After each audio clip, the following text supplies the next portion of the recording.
படவேடு கோவிலில் சிறப்பு. இந்த ரேணுகாம்பாள் சாமி வந்து இங்கே சிறப்பு. அதாவது நிறைய பேர் பார்த்திங்கன்னா எங்கெங்கேயோ வெளி மாவட்ட கோவிலுக்கெல்லாம் போகிறாங்க. ஆனால் இங்கே வந்து படவேடு ரேணுகாம்பாள் சாமி சக்தி வாய்ந்த பழமை வாய்ந்த சாமி. இந்த சாமியை வந்து இங்கே வந்து எடை போடுற வசதி, குழந்தைங்களுக்கு எடைக்கு எடை, அப்புறம் சுவாமி தரிசனம், மொட்டை அடிக்கிறது, காது குத்துறது, கல்யாணம் பண்ணுறது எல்லாமே வந்து இங்கே படவேட்டம்மன் கோவிலில் சிறப்பாக நடக்குது.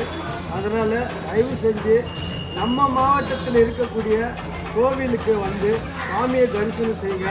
ஏன்னா வெளி மாநில கோவிலுக்கெல்லாம் போயிட்டு எவ்வளோ பேர் பார்த்தீங்கன்னா நகை பணம் எவ்வளோ செய்கிறாங்க. நம்ம மாவட்டத்தில் இருக்கக்கூடிய கோவிலை முக்கியத்துவம் கொடுக்கணும், ஒன்று வந்து நம்ம வந்து செய்யணும் அப்படின்றது வியாபாரி சங்கம்